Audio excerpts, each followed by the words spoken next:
It matters a lot, and this for me is my takeaway. When I say I'm ready to love again, like there are players who want to combine. There are like chances to drive a ball into the mixer, and instead we drive like hit a nice disguised slip pass into a player running into the box.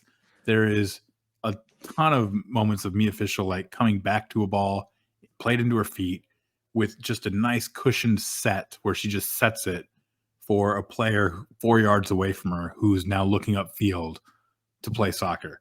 And so there were enough of those in the second half where we probably didn't actually get as many great scoring chances as Sophia Smith alone had in the first half.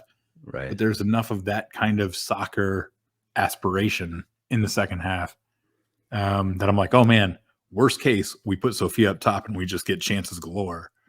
Second worst case, we have a bunch of players trying to play soccer and we just get to fine tune it and improve it over the next 7 months. Right. It does seem like a lot of it is happening around Jaden Shaw, but maybe that's just don't sell official short. Don't sell official short. She was involved in some really good sequences. Okay. Yeah, we'll have to You're get about to into one. Yeah, okay.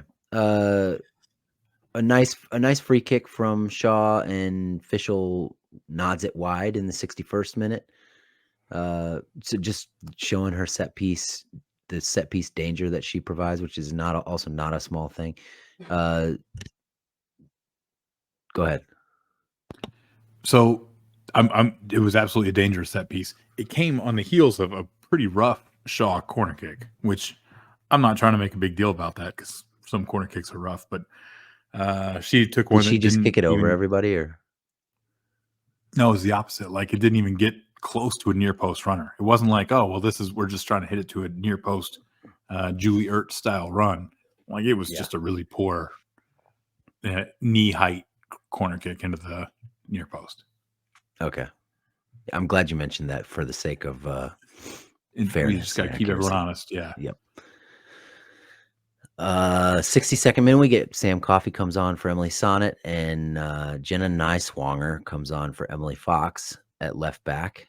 We get so that's a debut for Neiswanger, and Coffey, not a debut for Coffey, but a rare opportunity for her to get some minutes.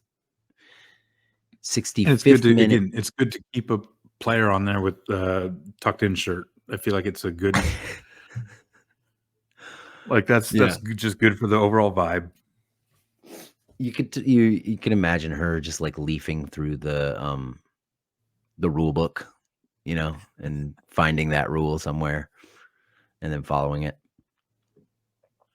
65th minute, lovely sequence from Shaw and Fischel. Shaw takes one of those cushioned layoffs that you were talking about from Fischel and then flicks it through two defenders to Fischel in space. This was a very, very attractive pass of the soccer ball.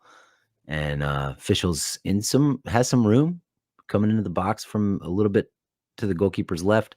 She just drags her shot wide, but that's a good shooting chance. It's an excellent chance, and everything about this sequence is good. So where you started it is a lot of key excellent actions, but even like seven passes earlier, like things were good, and it was Fischel 7 passes earlier, like getting a decent like clearance from a player like to her feet that she controls, and now we have it.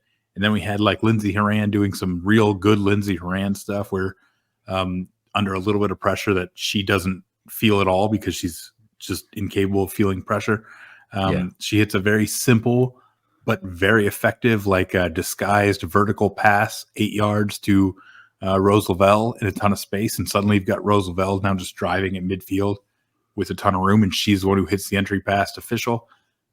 So that kind of thing is exactly the kind of full team sequence that is going to make us believe that anyone can come in and do this. The players that you weren't happy with in the last era can still come in and do things. The players that you are excited about are going to be able to do their thing too. And so I really do think that we've got a lot of ways to make US fans happy that won't just come from banishing the old guard and bringing in the new guard.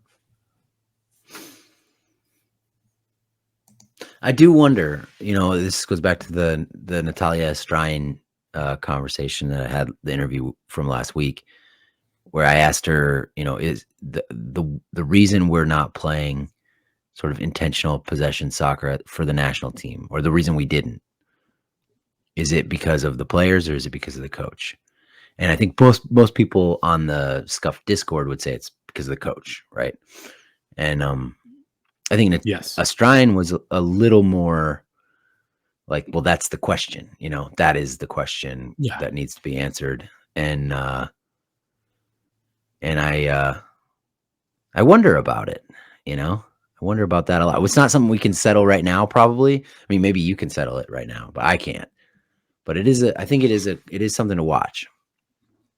Something to watch. I'm totally leaning towards it being the coach. And it's again, if it were just like, oh well, Jaden Shaw's come in and done this, and that would almost give Vlatko some plausible deniability, because it's like, okay, well, you can justify not putting all your hopes on Jaden Shaw for the 2023 World Cup, right? But it's not just Jaden Shaw doing it. Like, Fischel's in there looking good, and Fischel was looking good for the last 2 years, and she didn't get a single look, under Vlatko. Lindsey Grant, like, all these players can play combination soccer. And the fact that they didn't for so long, for 2.5 years, when it was clear that we were, lacking any kind of willingness, not just like, it wasn't like we were lacking the idea, we lacked willingness to even try to play this. I don't see how you don't end up putting that on the coach. And I'm not saying that Astrahan is wrong. It might be just a reluctance to Beat put up a on a coach coach too much. sort of. Yeah, I mean, and she's right. Maybe. None of us are in there. None of us are hearing what he's saying. But after that amount of time of us not doing it, like, it doesn't matter anymore whether he's telling them or not. He's incapable of convincing them. He's incapable of persuading them to do it, if that's what he's actually asking.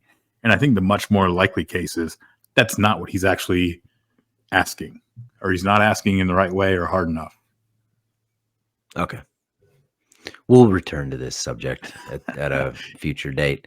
Yeah, and we'll have to, because again, 90 minutes against China can't possibly be definitive. It can't be definitive that, oh, we could have been doing this the whole time. Like, this could have just been an opponent that's mediocre on an off day. That could be all it is.